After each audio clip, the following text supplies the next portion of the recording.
자, 광복회장이 밀정 얘기를 하면서 갑자기 우리 사회에 밀정이라는 단어가 소환이 돼버렸습니다. 나도 밀정이래요. 밀정이. 저도 뭐 오늘자로 밀정이 되지 않아요? 그럴지도 몰라. 밀정. 실제로 해방 이전에 상해 임정에서는 밀정이라는 단어가 횡행했던 걸로 저도 뭐 읽다 보면 그런 얘기가 나오고 이회영 선생도 밀정이라고 본인이 의심을 받으면서 몇 달 동안 도피를 했다는 얘기가 또 어디 또 그분과 관련한 기록에서 또 읽은 적이 있습니다. 임정의 섭해가 많다는 또 얘기도 저 어디서 읽은 것 같고요. 옥간빈이라는 인물, 우리가 잘 모르는 인물입니다. 옥간빈이라는 인물은 그렇죠. 예, 김구가 밀정으로 얘기해서 죽였다는 말씀하셨는데 옥간빈은 실제로 성공한 사업가이고 또 공부도 많이 했더라고요. 영어에 보성전문을 나왔던 거 공부도 많이 한. 맞아요. 보성전문을 나왔죠. 예, 그리고 안창호계에서 안창호의 어떤 스폰서로서 활동을 많이 했고. 예. 근데 김구하고는 잘 못 사귀었던 모양이죠. 그러니까 옥간빈 같은 그러니 상당히 연설도 잘하고 똑똑하고 머리도 아주 비상하고 그리고 그런 근대 교육을 섭취한 저기 체득한 사람의 입장에서 보게 되면 김구 같은 사람하고 뭔가 대화가 되겠어요. 어디로 튈지 모르는데 이 김구라고 하는 인물은 왜냐면은 근대 교육을 안 받게 되면은 대화가 잘 안 되게 되니까 이 사람이 어떻게 행동할지를 예측할 수 없는 거잖아요. 하지만 근대 교육을 서로 뵙게 되면은 이 사람이 어떻게 행동할지 이야기할지를 예측할 수 있잖아요. 그러니까 그런 것이 있다 보니까 김구라고 하는 사람은 어떻게 보면은 김구보다 나이가 훨씬 어려요. 아, 그렇겠죠. 어리다 보는데 어린 그 친구가 김구를 뭐 좀 경멸한다고 해야 될까? 뭐 이제 그런 태도를 보일 수 있어요. 조금 옥간빈한테는 그런 부분이 보여요. 그러니까 뭐 겸손하고 어쩌고 그런 거보다도 자기가 갖고 있는 생각이 있으면 이제 그대로 저기 스트레이트로 풀어내는 그런 사람이고 또 그걸 행동으로 옮기는 사람이고 이제 그래요. 그러니까 상당히 똑똑한 인물입니다. 글쎄요. 국제적인 합작 기업을 여러 개 운영했죠. 그러기도 하고 이게 수완도 좋고 그리고 머리도 비상하고 그러는데 그 사람이 밀정을 해야 될 이유가 밀정을 하는 사람들의 이유가 뭔지 아십니까? 다 돈 때문에 하는 거예요. 그렇겠죠. 몇 푼 안 되는 거 일본 생계형 밀정이겠죠.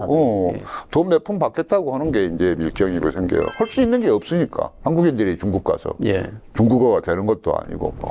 실제로 임정에서 근무했다기보다 임정에서 거의 적을 두고 있었던 상반의 상당수가 전차 차장을 했다고 그렇게 얘기가. 전차 차장. 그건 영어가 가능할 수 있어야만 돼요. 그것도 영어 가능해야 된다.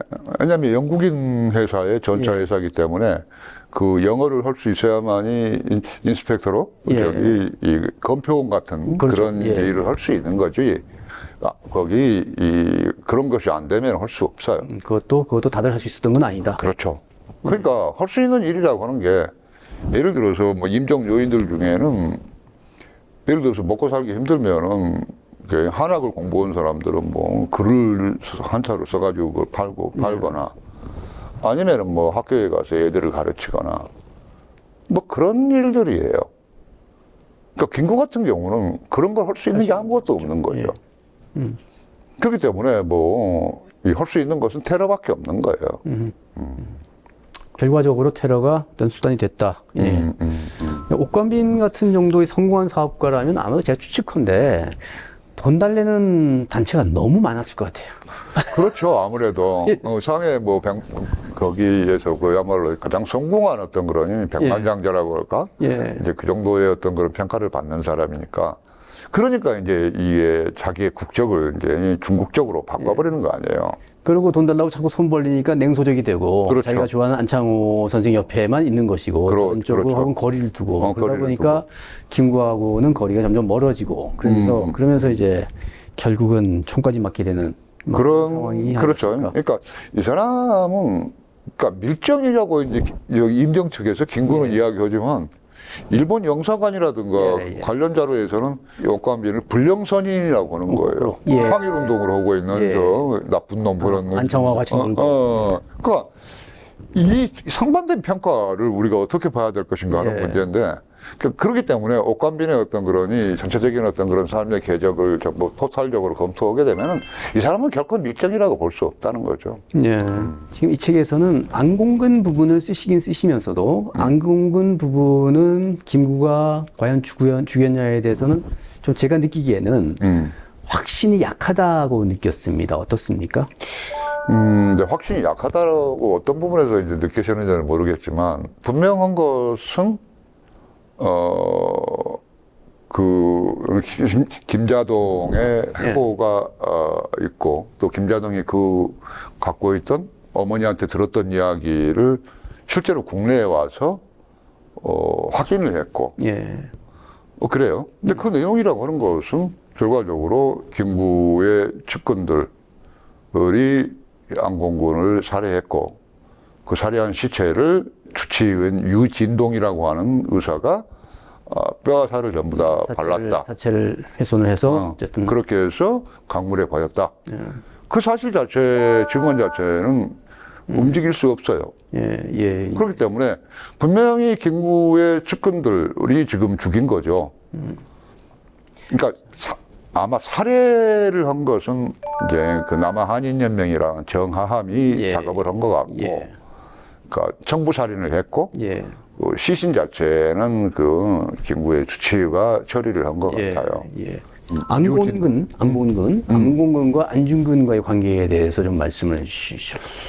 안공군의 그러니까 아들이 3명이었는데, 안진사의 이제 세 명의 아들이 있었는데, 안진사 아버지한테 3명의 아들이 있고, 안중근, 안정근, 안공근. 그 막내 동생. 그렇죠. 그렇게 돼 있고, 안공근은 안중근 자기 형의 자식들, 형수라든가를 또 애들의 교육 때문에 여러 많은 또 지원을 하고 그렇죠. 근데 실제로 김구의 측근으로 아주 박역한 신복처럼 활동을 했더라고요. 상당 기간을. 그래요.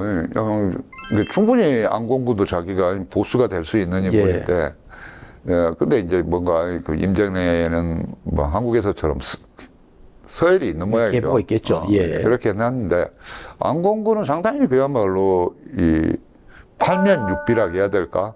그야말로 아주 뛰어난 인물이에요. 이게 뛰어나다 그런 것은 간지가 뛰어나고 모략, 술수 아주 뛰어난 사람이에요. 그러니까 참모로서는 최고구만. 그렇죠. 그러니까 내가 볼 때는 이 모든 테러 활동이라 그런 것이 김구가 자기 머리에서 나올 수 있는 게 아니고 실제로는 이런 이제 그 테러를 기획하고 실행하고 선전하고 이런 모든 활동들은 거의 안공군의 머리에서 나온다고 봐요. 저는 김립 얘기가 또 나왔습니다. 김립을 밀정으로 분류를 하셨는데, 김립도 대단한 엘리트잖아요. 그렇죠. 이분도 보성연문학교 나와서 러시아어도 잘하고 러시아도 왔다 갔다 하면서 초기에 공산주의자 상해파로서 엄청난 이런 양반이 계속 살아남았으면 좀 어떤 형태로든 우리 사회에 큰 기여를 했을 양반이라는 생각이 드는데요. 김립을 죽인 건 김립을 횡령범으로 몰았죠. 레닌 자금을 먹어버렸다. 김립이 레닌 자금이 상해 임정으로 와야 되는데 그걸 중간에 착보를 했으니까 그래서 상해 임시군구 포고 1호였던가요? 네, 포고 1호. 포고 1호로 해서 김립을 처단하라 그러고 보내가지고 12발을 몸에 12발을 날렸더라고요. 그렇게 잔인하게 잔혹하게 죽였는데 나중에 보니까 90년대 이후에 구소련 자료가 노출되니까 그때 레닌 자금은 임시정부 준 게 아니고 상해파 공산당 주의자 공산당을 위해서 준 것이다 이런 게 나오고 그래야 말이 되죠. 그러고 또 김립하고 사이에서 정상이 다 끝났다. 자금 처리에 있어서 하등 문제가 없었다. 그렇게 자료가 나왔어요. 근데 여전히 백범일지에서는 김립이 그 돈 가지고 돈 빼먹고 땅 사고 그걸로 광동 여자를 첩으로 끼고 한락을 즐겼다. 그래서 죽였다. 이렇게 얘기가 나와요. 이거 참 어떻게 하면 됩니까? 이거 참. 김구가 김립을 이렇게 자기 양산학교 제자들을 봄연직을 시켜서 이제 암살하게 되는 이유는 그래요. 그러니까 국가 자금, 국금 자체를 횡령했기 때문에 예, 그런 게 아니라 예. 모스크바로부터 그 막대한 자금을 이 상해파가 갖게 되면은 그 자금을 가지고 임정을 파괴하는 공작을 할 거라고 생각을 하는 거죠. 아, 거기에 대한 두려움이 있었다. 두려움이죠. 예. 실제로 계속 그런 문제가 그렇죠. 계속 경쟁이 이어지고 있었고. 있었기 때문에 예. 그 이후에도 계속 이제 이게 그런 맥락. 그러니까 왜 그것이 밀정이냐 하게 되면은 밀정은 두 가지로 구분이 돼요. 진짜 밀정. 예. 일본의 하수인이 돼서 이 독립운동단체들의 정보를 빼서 넘기는 예. 것이 이제 진짜 밀정이죠, 우리가 아는. 예. 예. 그두 번째 밀정은 이제 이 상해 임정 내부에 걸쳐서 예를 들어서 임정을 비하하고 파괴하려고 하는, 위해하려고 하는 그런 세력을 또한 밀정이라고 해요. 예. 그러니까 예를 들어서 임정 내에서 노선 싸움이라든가 감정 싸움이 발생하게 되면 서로가 서로를 밀정이라고 하니까. 그렇죠. 그러니까 지금 이 경우도 그래서 밀정으로 파악되는 거죠. 임정을 파괴하려고 하는 거니까, 예. 위해하려고 하는 거니까. 예. 그렇기 때문에 백밤일지에서 이 갯립을 횡령범으로 몰아서 죽였다라고 하는 것이 하는 그 김구의 이야기는 새빨간 거짓말입니다. 예. 결코 그것은 용납될 수 없는 그런 사실이죠. 예. 참 마지막으로 정말 또 가슴 아픈 부분이 이 송진우 설산 이런 분들이 세상을 뜬 것이 정말 가슴 아픈 일인데요. 최근의 내용을 보면 45년 10월에 이미 국무부의 극동국장인 빈센트라는 양반이 미국 외교협의회 석상에서 신탁 통치 예정 구상을 발표를 했더라고요. 이미 그리고 그 무렵에 송진우가 신탁 통치가 어쨌든 우리가 훈련 과정이 될 수가 있다. 상당히 긍정적인 얘기를 또 발언을 했고요. 그리고 12월 28일에 모스크바 3.3회에서 신탁 통치 발표했는데 불과 이틀 만에 한현우라는 친구가 새벽에 송진우를 쏘죠. 예. 한현우라는 인물은 도대체 어떤 인물이죠? 한마디로 말하게 되면 민족주의 광신자 같은 인물이죠. 예. 근데 이 양반이 심지어는 그 수감 생활 중에서도 또 당당하게 자기 거사 동기를 밝히고. 그러기도 했고. 예. 나름 또 공부도 했더라고요. 그 사람이 와세다 대학에서 정경권가를 했죠. 예. 그 다음 인생이 그럼 어떻게 흘러갔습니까? 그 사람 그래가지고 송진우 암살만이 아닌 여운형 암살도 뒤에서 조종을 했죠. 그렇죠. 거기도 이름이 나와요. 예. 그랬다가 조종은 심지어 수감 생활 중에 또 여운형 암살 조종을 그렇죠. 하고요. 거기 자기 이 동료 부하를 사주를 해가지고 그런데 이제 문제는 그 과정에서는 임정 요인들의 도움을 받지 않습니까? 결국은 그렇겠죠. 김영철이라든가 전백. 그리고 여운형 암살 과정에서도 마찬가지 이 총기라든가 자금 혹은 이 테러리스트를 훈련시키는 것도 마찬가지 임정 그쪽 사람들이 와서 그런 일을 담당을 했고 그리고 김구 같은 경우는 이 송진우에 대해서도 찬탕론자에 대해서는 죽이겠다라고 이미 공식적으로 공포를 하지 않습니까? 회의에서 자기들끼리 결의도 했고 그렇습니다. 거기서 타겟은 역시 송진우죠.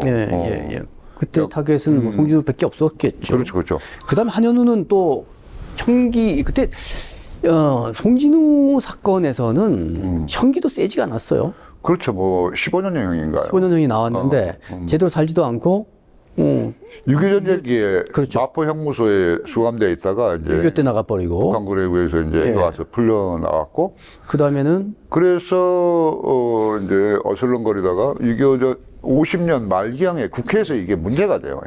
이제. 소위 말하는 정치범들 탈옥이 했는데 이거 어떻게 할 것인가라고 하는 문제가 이제 문제가 되고 그러면서 한현우가 일본으로 밀항을 해요. 송진우 암살의 배우가 이승만이라고 주장하는 또 재미있는 양반들이 있습니다. 그게 이제 소위 말하는 음모론 같은 이야기죠. 이러니까 이건 아마도 이승만이지 않겠냐? 뭐 이제 이런 식으로 논의를 몰고 가는 거죠. 그 대표적인 인물이 바로 서울대 국제학부의 박태균이라고 하는 사람 아니에요? 박태균 교수는 뭐 여운형 암살의 배우도 이승만이다. 설산 암살의 배우도 이승만이다. 그렇죠. 전부 이승만이다. 그 암살로 인해서 가장 큰 이익을 받은 사람은 이승만이다. 이승만이다. 그 최초로 그건 해방 이후에 그 암살 사건들, 그 정치 테러에 대해서 그 양반이 책을 썼는데, 그랬다가 2년 전에 다시 그 책을 이름 타이틀을 바꿔서 냈어요. 그렇게 해서 그러니까 지금은 암살이라고 하는 키워드를 치면은 박태균의 그 책이 나오는 거예요. 그러니까 뭐 내용은 이제 한 편인가가 더 추가된 내용으로 되어 있는데 문제는 그 책, 그러니까 그 박태균의 그 책은 그 사람이 석사 과정에서 있으면서 쓴 거예요. 일찌감치 눈을 그쪽으로 돌렸구만요. 그러니까 어느 잡지에다가 그 사건들을 이제 게재했던 모양이지, 글을 써서 그걸 모아서 이제 낸 게 바로 이제 그 초기에 박태균의 그 암살이라고 하는 책의 원본이에요. 근데 그 책을 여러분들이 좀 섬세하게 검토해 보거나 특히 뭐 여운형 파트를 보시게 되면은 자료를 조작을 해요. 그 데이터 조작한 것을 최근에 조선일보의 박종인 기자가 최초는 제가 했죠. 죄송합니다. 내가 이제 최초가 아니고 최근에 박종인 기자가 또 그걸 신문에 크게 썼어요. 내가 이제 여운형을 연구하면서 그 사실을 알게 된 거예요. 그게 이제 미군정 보고서. 미군정 보고서에 저기 이승만과 김구가 지금 누구를 암살하려고 한다. 그러니까 하지가 이승만과 김구가 이런 얘기가 있으니까 당신들 좀 경거망동하지 마라, 이런 식의 경고고. 그러니까 뭐냐면은 미 군정에다가 어떤 모 인사가 투고를 했어요. 이승만과 김구가 누구를 지금 테러하려고 하는 것 같다. 그러니까 이제 그 내용을 하지가 공포해버리는 거예요. 신문에도 다 나오는 거예요. 이미 나왔습니까? 미 군정에서 문서에도 나오지만 신문에도 검색하면 나와요. 그런데 박태균이는 거기서 그 문건 자체에서 이승만과 김구라고 분명히 써져 있는데 이승만만 쓰고 김구는 그야말로 동그라미로 땡땡이로 처리해버리는 거예요. 그래놓고 이게 데이터라고 해가면서 봐라. 거기 원문에는 미스터 리하고 김구는 구체로 김구 이렇게 쓰여 있어요. 그래요, 맞아요.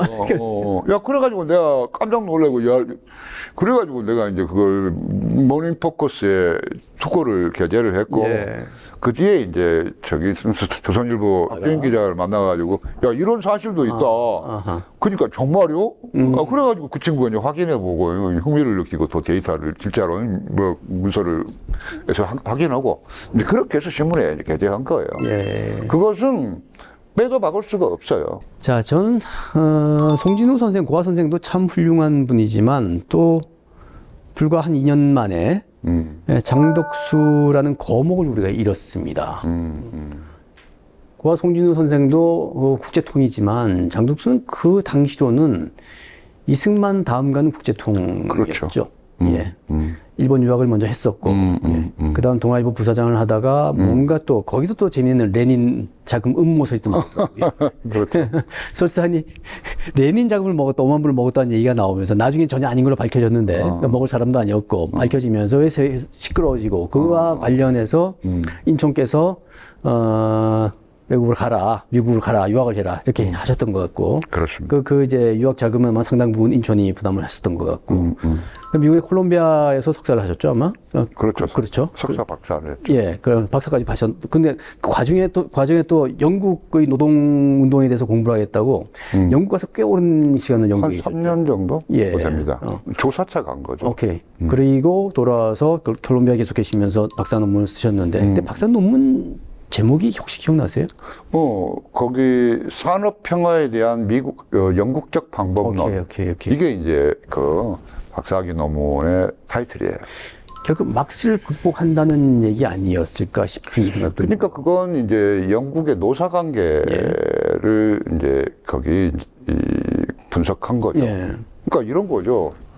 막스가 1840년경에 이제 고도로 자본주의가 발달한 영국에서 노동혁명이 발생을 해서 사회주의로 사회가 바뀔 것이다. 라고 하는 그런 이제 필연성을 이제 지적하고 되게 충격적인 그런 이제 가설을 제시했는데, 아니 뭐 100년이 다 돼가는데도 뭐 혁명이 안 일어나는 거예요 이게. 그렇지 않습니까? 사회주의 혁명이 안 일어나. 이게 뭐냐? 이유가 뭘까? 그래서 이제 영국에 들어가서 조사를 해보니까 영국이 그런 사회주의 혁명 혹은 그런 이제 계급 투쟁을 회피하기 위한 여러 많은 정부의 개입이 있었다는 것을 알게 됐죠. 그러니까 노사정 협의회를 만들어내는 거예요. 국가가 개입을 해서. 그런 과정을 통해서 이제 소위 말하는 사회적 혁신을 통해서 이 계급 투쟁을 회피하는 거죠. 영국이. 그렇게 해서 이제 영국이 이제 그런 그랬다는 사실을 이제 여러 많은 산업별로 한 6개, 7개 산업으로 주력 산업들을 통해서 거기서 이 노사관계가 어떻게 협력적인 관계로 바뀌는가, 그런 제도가 정착하는가를 검토한 거죠. 아주 거기 뭐 강도 높은 연구고 아주 획기적인 시점을 제시한 거라고 봐요. 이게 첫 작업이시죠? 김구 시리즈죠. 첫 작업이시고 여기서 지금 9명 사례를 말씀하셨고, 조금 공격적인 얘기입니다만은 지금 파악하신 바로는 김구나 측근에 의해서 이유 없이 목숨을 잃은 피해자들이 몇 명이 된다고 보시는 거예요? 지금 현재 이 김구 테러 활동의 희생자를 이제 집계하고 분석을 했을 때 총 96명이 나와요. 100명이 가까이 나왔네요. 100명 가까이가 나오죠. 더 조사를 하게 되면 100명은 쉽게 넘을 거라고 생각합니다. 그러니까 그런데 거기서 소위 항일 테러라고 하는 카테고리로 여기 이 희생된 사람은 딱 2명이에요. 일본인은 3명이지만 그 카테고리에 항일 테러라고 우리가 평가할 수 있는 사람은 2명밖에. 명분 있는 테러는 2명이다. 나머지는 전부 다 밀정 아니면 정적으로 몰아서 죽인 거죠. 이건 결코 김구가 운동가라고 보기가 어려운 결론에 나오게 되는 거 아닙니까? 저도 그동안 김구에 대해서는 김구의 여러 가지 약점에도 불구하고 어쨌든 김구는 특히 사회주의자 공산주의자들에게 대단히 단호했던 면이 있고, 그래서 우리가 김구를 어떻게 평가할 것인가, 결국은 지금 현재 와서 김구를 띄우는 세력들, 이게 김구를 띄운 게 좀 오래되잖아요. 이미 박정희 시대부터 박정희 시대에 집권 과정을 정당화하다 보니까 이승만을 죽이기 위해서는 김구를 띄워야 되고요. 그런 과정이 계속 되는 과정에서 최근에는 북쪽에 계속 그 추파를 보내는 세력들이 김구를 띄우면서 이승만을 또 죽이는, 이승만 죽이기 과정에서 또 그걸 진행이 되고 있고, 근데 북쪽에 추파를 보내는 세력들은 결국은 김구를 버려야 되는 친구들이고, 결국은 김구를 하나의 그 디딤돌로 생각하고 북으로 건너뛰기 위한 하나의 디딤돌로 생각할 수 있을 뿐이니까, 그런 면에서 우리까지 김구를 버릴 필요가 없는 것이 아닌가, 뭐 이런 생각을 저도 하고 있었습니다. 그런데 이제 와서는 좀 냉정해져야 되는 거 아닌가 하는 개인적인 생각을 좀 하고 있습니다. 근데 그래서 우리 정 박사님 이 작업이 참 중요한 작업이라고 생각을 하고요. 그 다음은 어떤 책을 내실 거예요? 지금 연구는 이미 많이 돼 있으실 것 같고. 저기 다음 책은 이제 내년 8월 15일. 날짜까지 나와 있습니다. 나와 있어요. 내년 15일인데, 내년 15일에는 이제 해방 이후에 남북협상 전후의 어떤 그런 김구의 변신을 다루는데, 지금 부상하는 책 타이틀은 이 김일성의 마리오네트 김구. 그러니까 이게 적절한지는 모르겠지만 어쨌든 지금 생각하시는 바로는 그렇다. 그렇죠. 그러니까 지금 뭐 거의 뭐 본문 작업은 이제 대충 2차 작업은 돼 있고 조금 이론화 작업이 들어가야 되고 좀 다듬어야 되고 하는 작업이 있기 때문에 뭐 내년 8월까지는 뭐 충분히 시간이 있는 것인데. 아마도 그럼 추측한데 그건 북한 자료를 많이 인용을 하셨겠네요? 당연하죠. 아마도 저기 책이 나오게 되면 지금 이 책보다 훨씬 더 충격적일 거요. 지금 아무도 안 하는 작업들을 겁도 없이 하고 계십니다. 저기 살면 얼마나 산다고. 저도 그런 생각이 들어요. 환갑 넘으니까 삶은 얼마 하고 싶은 거 그냥 하자. 눈에 보이는 게 없어. 눈에 보이는 거 없이 계속해서 정말 좋은 작업들 쭉 이어지시기를 예, 그렇게 바라겠습니다. 감사합니다. 오늘. 감사합니다. 홍승기가 묻고 정한기가 답하다였습니다. 오늘 얘기가 조금 부담스럽고 거칠게 느껴지실 수도 있습니다만 한없 쉬고 생각해 주시면 감사하겠습니다.